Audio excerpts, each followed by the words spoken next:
So, welcome to noon hour slides from the Mural Museum and Art Gallery.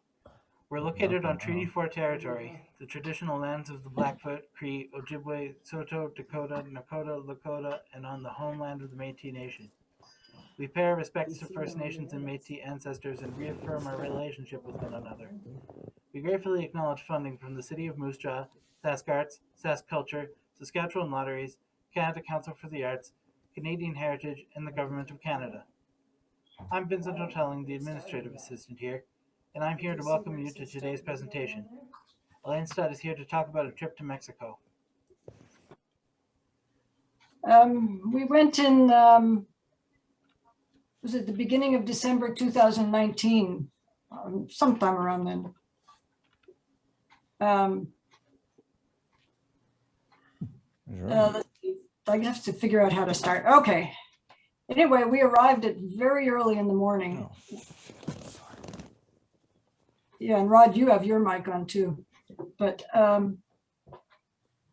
very early, and given we were that early, we couldn't check into our hotel, so we just wandered around, which was fun.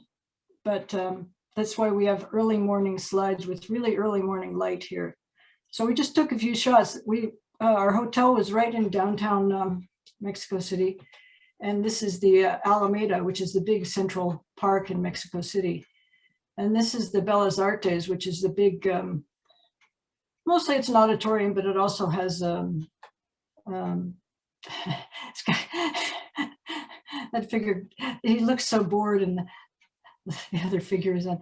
Anyway, then we kept walking, and this is the Zocalo. Zocalo is what the main square is called, and in any Mexican city, and this is their main cathedral as well. It's the Mexico City's main cathedral. And if you look at the little figure on the right, that is the symbol of Mexico City. It's a eagle eating a snake on top of a cactus on an island on a rock, because they were supposed to found a city where they discovered an eagle eating a snake, and he happened to be on a cactus on a rock. So that's one of the founding myths of Mexico. So we're just walking around in early morning, and especially Diane here, I can see Diane's face. As Diane knows, we are never up in early morning, never, ever up in early morning. But anyway, this one of the places we found, there's some interesting street sculpture. This one really blew me away. It's like a seat with a dog wearing shoes and this funny little face. It's really odd. And then we're back to the Alameda, and in Spanish would be Alameda. Like, I'm used to a lot of Spanish names because, of course, we lived in California, which is a former Spanish and Mexican colony, and also I lived in New Mexico. So a lot of these Mexican names are very familiar to me. So like Alameda is a town in California, but in here it means the Central Park, Alameda. And it has it's a beautiful park. It dates to the 1500s and has many, many fountains. I forget how many. And it's just a beautiful place to be. And there's a Mexican squirrel with sort of rust on his head and his rump. That's the way they are. Very pretty. And now I'm just, we're just walking down one of the, I forget which avenue, it's either Reforma or Insurgentes, something like that. But you see a lot of trees. Oh, and we ended up in a Alsatian restaurant because we were wandering around, not knowing where to go, and wanted somewhere to sit down. And it turned out there was an Alsatian restaurant, which gave us big rye bread and stuff, which was interesting to go to an Alsatian restaurant in Mexico. Anyway, we ended up going towards the monument of the revolution. But you can see here, I'm not sure if these are here everywhere, these little tents. I think they're up for Christmas. They're sales tents.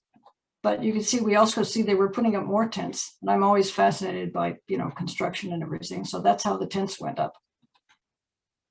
Anyway, so you can see in the reflection, you can see the reflection of the Monument of the Revolution. And the Monument of the Revolution was originally meant to be a part of the legislature. But as with And if you note that the time, it's the same as the Bellas Artes. Several of these grandiose buildings were started like around 1910. And then a president got ousted, a president was killed, there was a revolution. And so it started in 1910 and wasn't finished till 1930 something. I can't see my notes there. But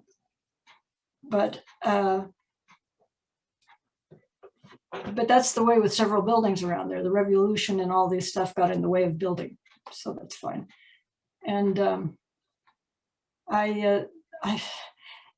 some of the architecture is what we might describe I don't know, military or fascist style, which is sort of a contrast with, well, not a contrast, but all the people in the square on this particular day seemed very happy. They were enjoying the square quite a bit.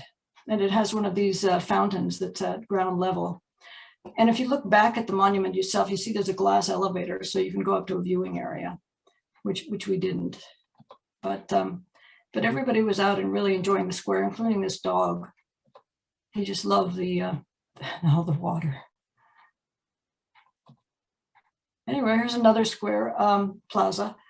I'm not sure which one this is, but the thing about the plazas is, unlike our squares tend to have grass that you sit in. This is more like maybe French squares, is that they have a lot of flowers and bushes, and the pathways you never sit on that grass. It's all the benches and and there's a little, I think it's called an Inca dove, and there's some topiary from that little square. This is a nice night scene of this monument. I think it's a monument to Juarez, who's I believe, one of the founders of Mexico. And the nighttime view of the Bellas Artes. And some of these pictures are taken by me, some by Rod, so that's why I show up in this picture. But we went to a bar, and it turned out later, we found out most of the places we were going to were chains. They were nice chains. They were chains like, I don't know, Applebee's or that level of chains, but we went to a lot of them. And the La Cerveceria de Barrio is a chain. And it had pretty desserts though, so. And this is the next day, and although right here, I've clustered a whole bunch of pictures of Rod and mine of the Alameda and what happened there, because we really love the Alameda, and every time we came back from something, we'd end up there. But this is one of the fountains. Like I said, there's a ton of fountains. I forgot how many. And the Alameda was founded, like I said, in the 1500s. And these, I believe, are policemen or rangers of some sort. I didn't ask. I have such a minimal amount of Spanish. Here's Neptune. And this is a really beautiful old tree. I think that's what you call a Peruvian mastic, but you can see it's old and gnarled. And they have, one thing about it we noticed is unlike a lot of parks where we are, they almost always had somebody cleaning up. So it's quite pristine.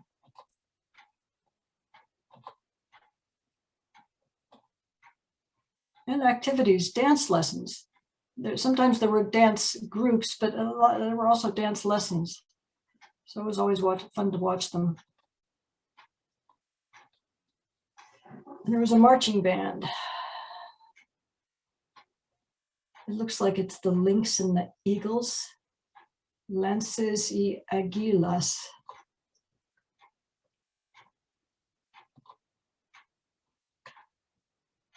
And these guys were skating around these little cones. Having great fun. This is an organ grinder, and there's definitely a union of them, and they've been going on we looked them up at one point, but they've been going on for like 80, 100 years, I don't know. And they always have this uniform and a hat, and they're beggars, but they're friendly and they're not pushy or anything. And so this part of Rod did more on the Bellas Artes, so we're actually going to go in and see the interior. It was built, again, at the time, it started in about 1910, sort of a classical neo-deco style Art Deco style. But then the interior was done differently after the revolution, and it has some sort of local aspects. Some of the aspects look Aztec or are reminiscent of various indigenous styles. And it's got a beautiful domed roof and a lot of murals done by local Mexican painters. And what was interesting the day we were there, the museum part that had a show, we didn't get to see because there was a protest and they closed the place down. And the protest was interesting. This is one of the murals, but the protest was interesting because Zapata is one of the revolutionary heroes, and they had a picture of Zapata. Somebody was imagining Zapata as a gay guy, and it was so Zapata on a horse. Anyway, followers of Zapata found it offensive, and they stormed the building, and so we never got to see the exhibit. But strangely enough, the exhibit got so much publicity that the exhibit became very popular, and there were lineups around the streets to see the exhibit, or we read that in the paper anyway. So this is now the back to the Metropolitan Cathedral, and this is some of the interior. And the church is there to start, and you have this big, in the middle, this big like altar screen, but then you go farther back and there's another altar. Very elaborate and very big. I think it's the Plateresque style, a form of Baroque. And out in the square is, the plaza is the main plaza, so it's the Zocalo. And there were concerts and dancers. Some of the dancers are indigenous. Some of them are evidently hobbyists, and I don't know which is which, but they're doing dances, or when we saw them, they were. And there were also people selling various things, and some were like herbalists. They were selling healing, some of them. We saw people having incense put around them and whatnot.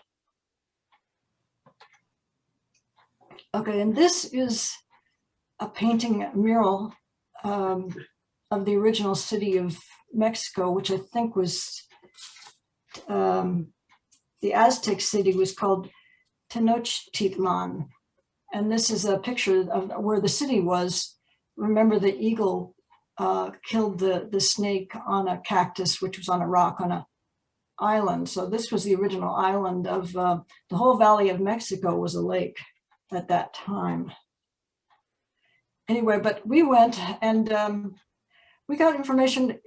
Most you know Gabrielle Garcia Luna, and we asked her where to go, and she gave us a hint on which guides to get to go to Teotihuacan, which is the big pyramid near Mexico City.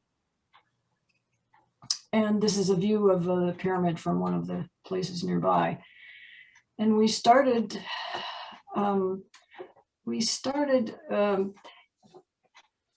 there's at least 3 places you can park, and the guidebooks really advise you to get a guide because it's confusing, and there's just a ton of hawkers hawking, or as soon as you drive up to the gate, people are pushing papers. And it turns out just what they want is to convince you to go to their restaurant or something, but it's confusing for us. So, our guide was able to say, no, you don't need that.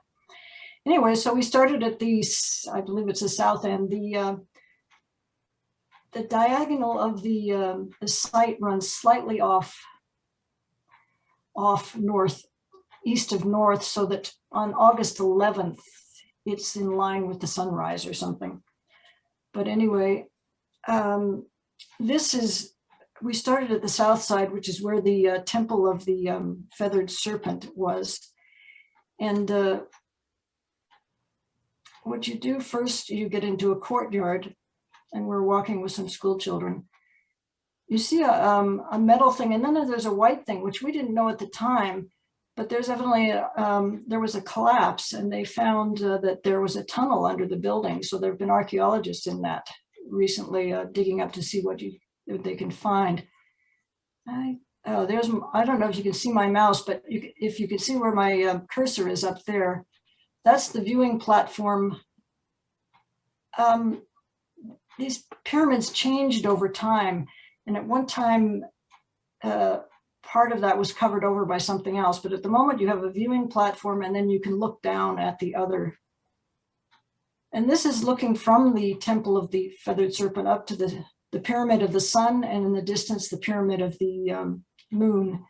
And the mountain in the background is called Cerro, which I think means peak, Cerro Gordo.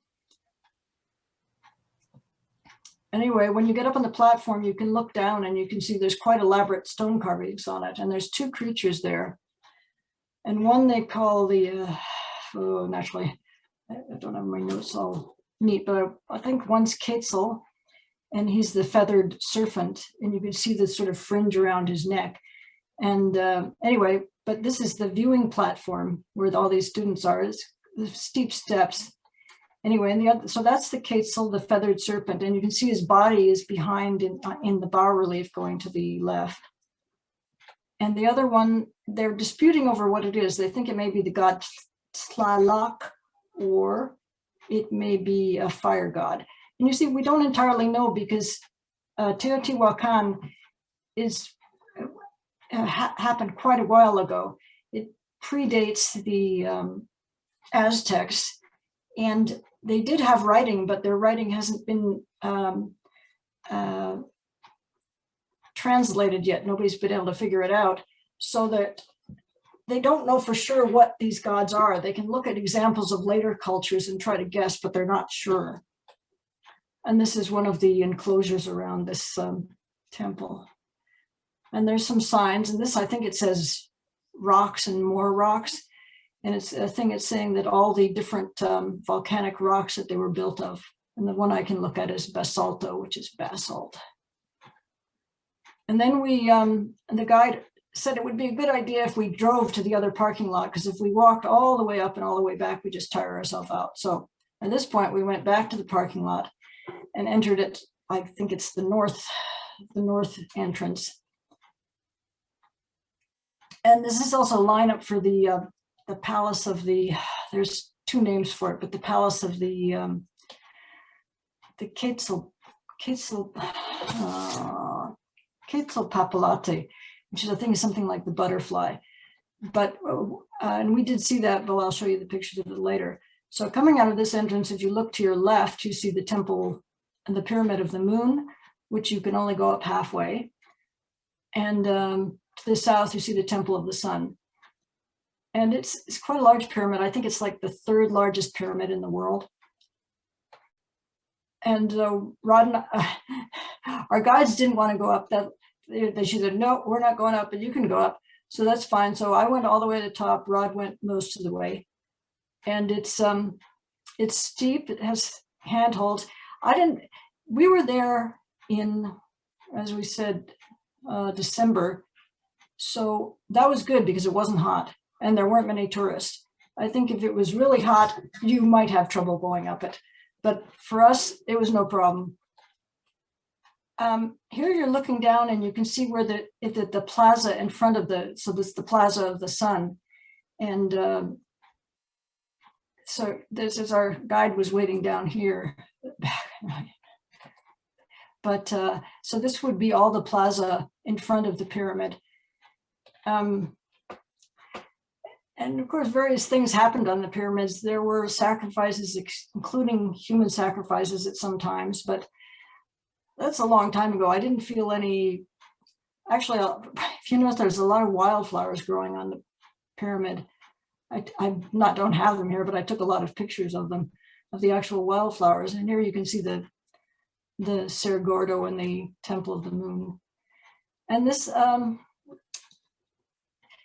was some of the building up of Teotihuacan. And Teotihuacan was in Rod notes, Teotihuacan was one of the first cities in North America built on a grid plan.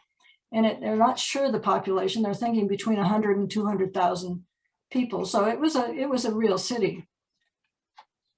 And this is looking south to the Temple of the Feathered Serpent. Anyway, this is the top, and the top they just have kind of domed over. And they're not really sure what the pyramid looked like the whole way. And this is going down. And you could hold onto, I tended not to hold onto the rope. If I felt uneasy, I'd just put my hand down on because the rope was kind of wiggly. So I just and being short, I just put my hand down on the rock if I was uneasy. And this is looking down at the hawkers, and the hawkers within the gates were quite polite. They just sat next to their wares, and some of the stuff they had looked quite good, but we weren't in a buying mood. So, but if you wanted to buy, you could buy nonstop. And that's looking back up at the Pyramid of the Sun. And there's some helpful signs like "you are here," how far to get wherever. And right where that blue symbol is where there's a museum, but we get to that after and we actually drive to it. So now we're going up to the Temple of the Moon. And it's a smaller pyramid, and you can only get halfway up it. And our guide came up with us this time, and here you're looking south, and they call it the Avenue of the Dead, but they don't think that the people who live there actually called it the Avenue of the Dead. They probably called it something like Main Street. Anyway, there we are. And here's our guide. And here's going down. And this actually was steeper, and the steps were bigger than on the Temple of the Sun. So going down this one was actually a bit of a challenge. Quite steep. Anyway, there's again the Temple of the Sun. And now we're going into the Temple of the Quetzal, what do they call it? The winged butterfly. Anyway, the Quetzal, which it turns out isn't a very adequate description of the things, and this actually has a lot of information. I was researching it when Rod did his original slideshow on Teotihuacan, and so there's some information on this thing that I never saw. Unfortunately, it's all in Spanish, but so you can see that they're not sure if it's a palace or what it is, but you can see it's highly decorated with bas-relief carving, and some of which is painted. And you can see the eye there of the parrot is that it's inlaid with obsidian. And there was some intact murals.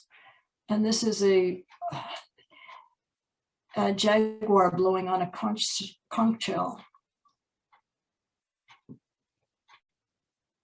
And there were parrots in this one. The green things are parrots. Some stonework, quite pretty. Now we've driven around the exterior to the museum, and you can see they have a huge layout map, a model of the actual site as it was, although they're not entirely sure what everything was. They could tell that there were buildings there. They're just not sure what the buildings were. And here we're looking from the Temple of the Sun, and up there's the Temple of the Moon. And you can see how they put a walkway right over, so you can walk right over the big model of the site.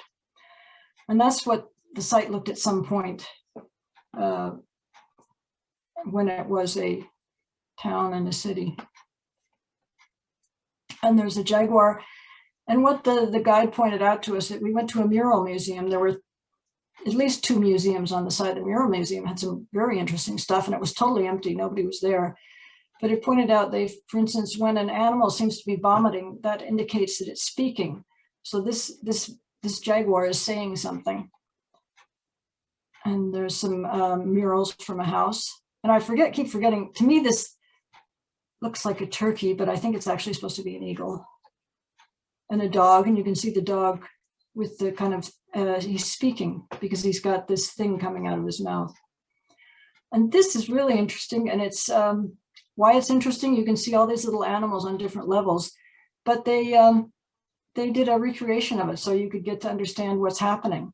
There's all these levels of animals interacting between the levels. So it's quite interesting. And I think that's supposed to be Tlaloc. And there's a mold, a ceramic mold, how they made some of these things. They had a whole display on that. I think, again, that's supposed to be Tlaloc. And here's the feathered serpent. And our guide took us to a really great buffet. And what they had up in the tree was a feathered serpent. So it was quite cute. Enjoyed that. Anyway, and for the end, they asked if we'd like to go to, on the way back, to see the shrine of Our Lady of Guadalupe. And so we did that, which is quite interesting. And this is the old church, and this is the new church.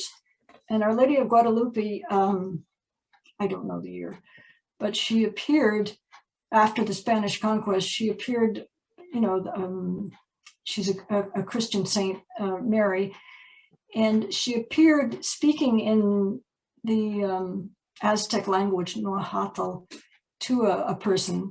And so that she's very beloved, a beloved saint of those in Mexico, because she's their saint, although she's named after another Mary in Spain, Guadalupe. But so this is the shrine, and this was about a half week right before her festival. So people were coming, and this is the interior of the modern church.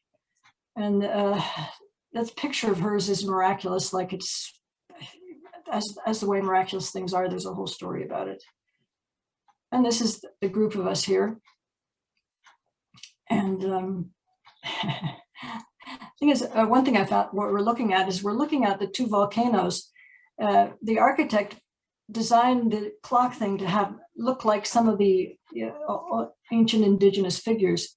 But behind them are the two volcanoes, and the one is, now I have this written down, the one we're looking at is Iztaccíhuatl, and the one that's far to the right is Popocatépetl. And these are very large volcanoes. These two volcanoes are 5,400 meters, which is 17,000 feet, which makes both of those volcanoes taller than anything in North America, except for in the Yukon and in Alaska. So they're quite tall mountains. But the thing is, Mexico City is at a high elevation. Like Denver is the mile-high city, but Mexico City is at 7,000 feet. So we're starting at 7,000 feet, looking at a 17,000 foot mountain. And there's all sorts of myths about the two volcanoes, their personages.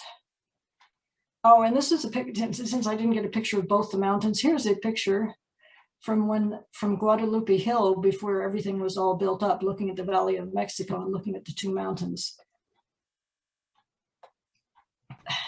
The next thing we did, we went to Oaxaca, and we went by bus, and we actually did buy the tickets. It's complicated, it's hard to do by phone. So we actually went to the bus terminal first to buy the tickets, and then by metro, and then we went back again. So this is the first or second time we were at this, and we took a lot of pictures. Why? Because we live in Saskatchewan. We don't have a bus terminal. We don't have a bus. Well, they have a huge bus terminal. And so we sat in. The first time we had coffee, we did some sketches, we had a nice time. It's a beautiful terminal. And you could see it's just huge. And so we were very pleased, but we saw a sign, it's not the only terminal in Mexico City. Mexico City has several terminals. The Terminal del Norte, we were at the Terminal Tapo. So beautiful. They have good bus service. They're lucky. Anyway, so we're going to Oaxaca by bus, and we took a more expensive special bus, supposed to be safe and comfortable and all that. And why am I looking at the police thing? Is just it ties into the rest. These are pilgrims coming for the festival of Our Lady of Guadalupe. And we saw, I swear, everywhere. And even later, I think they were going to Pueblo for a secondary thing. But most of them, an incredible number of them, were coming to the shrine in near Mexico City. And you can see some of them have shrines on backpacks on their backs, little like statues on their backs. And this is the saying of Our Lady of Guadalupe. It's "No estoy aquí, yo que soy tu madre," and it's like, "Am I not here, I who am your mother?" Something like that. So I'm here for you. I'm your mother. And where we went, so we went from Mexico City via Pueblo down to Oaxaca by bus. And we went through from Teotihuacan, beautiful mountains, incredible mountains. It was but we'll see later. First, we went through a lot of agricultural territory. And the corns, they wound together in, big shooks like we used to have around here. And being that I live in Saskatchewan, I'm used to seeing farm stuff, so I took pictures of the farm stuff. And you can see the huge gathering of the stuff. And it was a toll road. We went through a lot of tolls. And they did stop for lunch, but most people didn't get out. And some did. And the driver bought something from a hawker beside the bus. Some went to the washrooms, but we did have washroom on our bus. And we kept going, and you can see now it's getting drier. Something like Joshua trees and Tahia poppies. And we get into, it's like the Sonoran Desert in Arizona. Beautiful, huge, miles and miles of saguaro cactus. And now we're into the mountains. They're beautiful. I kept taking picture and picture. Now, if any of you have ever taken a picture out of a moving vehicle, you know that I took way more pictures than they were seen, because you get way more bad pictures than you get good when you're taking them out of a bus. You can see it's just beautiful landscape. And part of it is the biosphere reserve of Teotihuacan Quetzal. And it's a beautiful, beautiful. And it's part of, we're trying to figure out the mountain mixes, but we think it's part of the Sierra Madre Occidental and the Sierra Mixteca. And in, I forget which language, it's called Munyome, Land of the Clouds. And there's, in addition to the saguaro, there's some candelabra type cactus, very big, beautiful. And if you didn't like windy roads, you might not be enamored with this, but it was beautiful. It was a good road. It wasn't a small road by any means. Now we're coming out of the other end, it's drier. And then I snapped that because of all the X's in the words that I don't know how to pronounce. And each of the little toll plazas had their little gardens. I thought it was interesting. So I don't know who made the little gardens, but they all had little gardens on the toll plazas. Anyway, so this is entering Oaxaca. And we just went into the tourist parts of the town, but Oaxaca's a city. It's 200,000 or so. It's as big as Regina or Saskatoon. I always forget which is bigger. And this is our hotel, which was nice. Had a big open courtyard.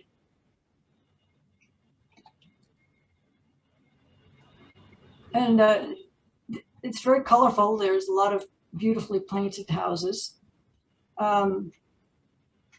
Oaxaca is a state, and this is the city of Oaxaca. So it's the Ciudad Oaxaca. Like, you have Mexico City or Ciudad Mexico, or you have Quebec City.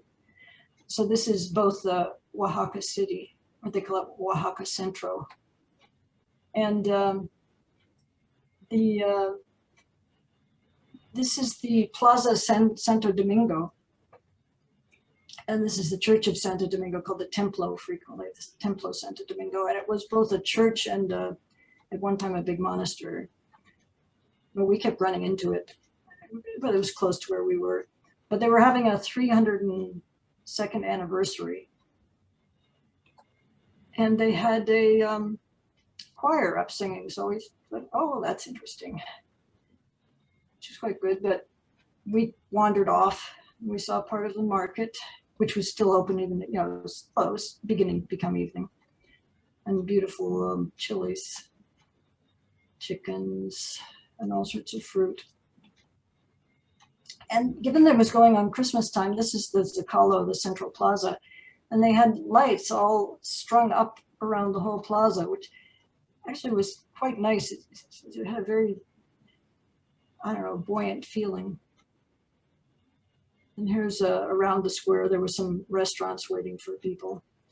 And there was some dancing. Rod took these pictures. Rod's much better at, either better at taking pictures or better because he's more obtrusive, whereas I would kind of be backing away from everybody and not taking pictures. And these are some little carts. Elotes is corn, so the elotes and esquites, and you get either corn by the ear with like pepper or cheese on top of it, or you get esquites, which is kind of corn cut off the cob. And we saw those carts very often. And after wandering around, we came back and found that the show was still going on back at the Plaza Santo Domingo. Anyway, the next morning, we're back at the plaza again.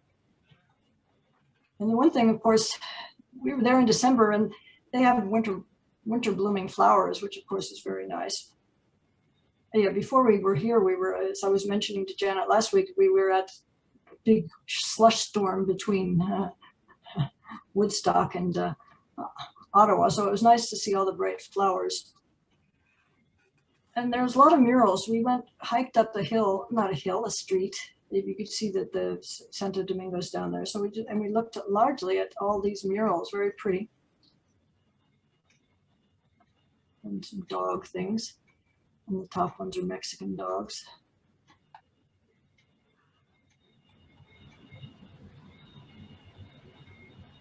More flowers. And some of the houses were set up as shrines. There was another across the street. It looked like it was a shrine to Our Lady of Guadalupe. I don't know all the symbolism myself. But this, we went up a hill and now we're going down the hill, but we went on a street that was a stairway, several houses.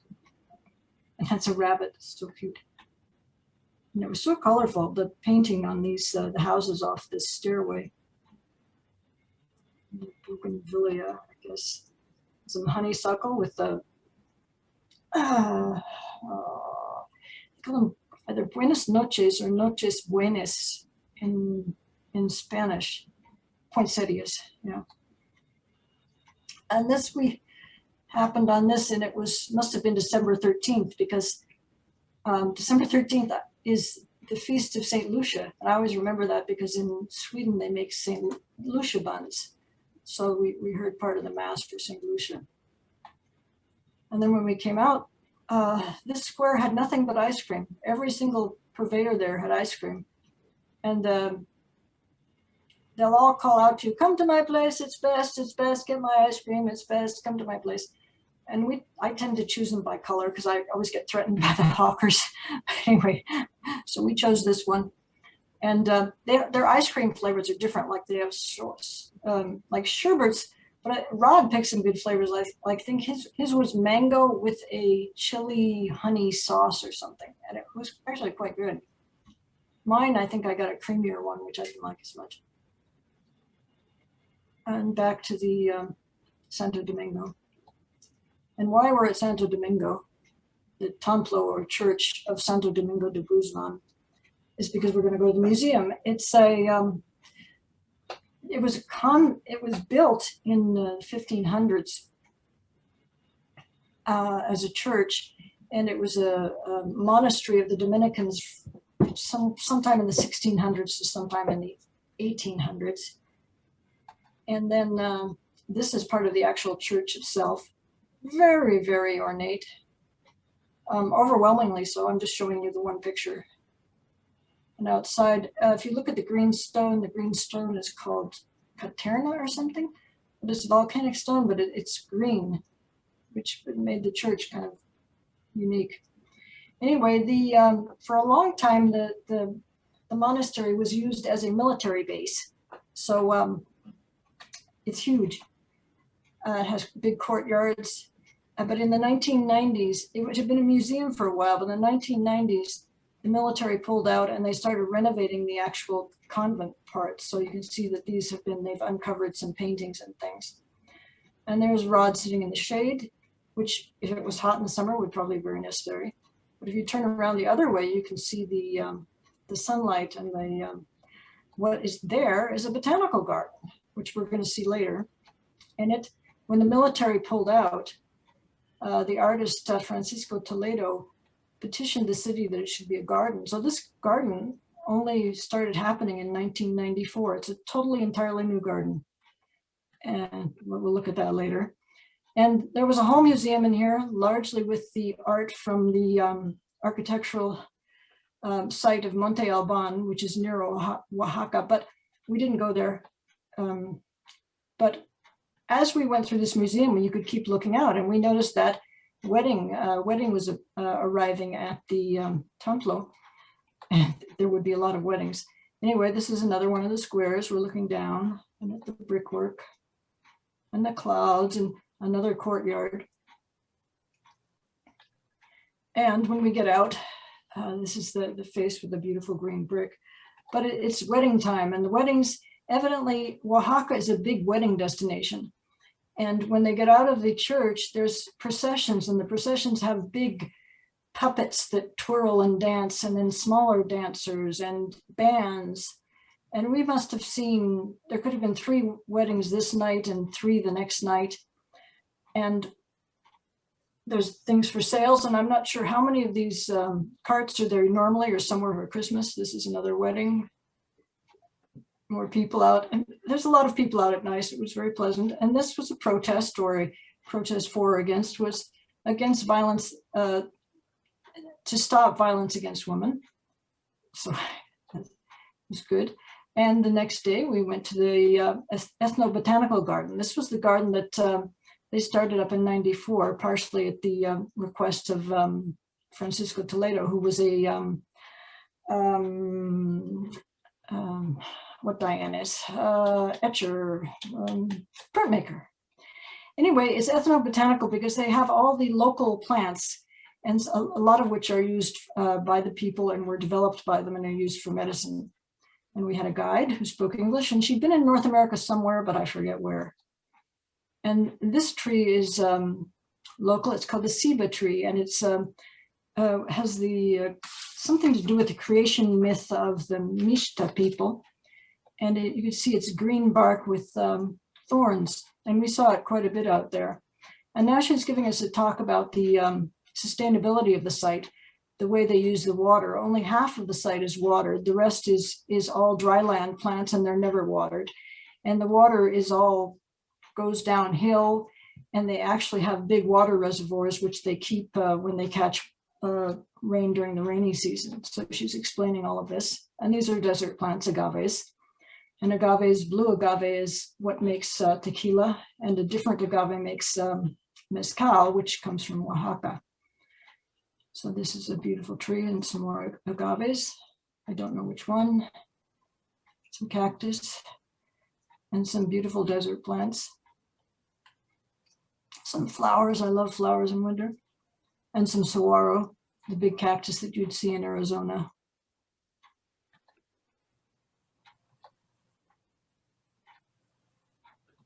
And like, unfortunately, most botanical gardens in North America, there's a place for weddings because they make money by holding weddings. So one of the weddings that was happening at the cathedral would come down here for their reception to the Botanical Garden.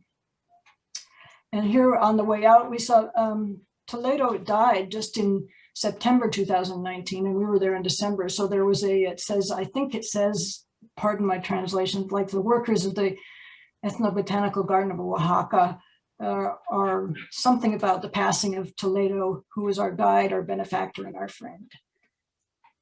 And you can see that one of the things it said somewhere was that some of the paths of the garden had been laid out by artists. The way they laid out was interesting. And now back at the front of the Santo Domingo, and there's another wedding.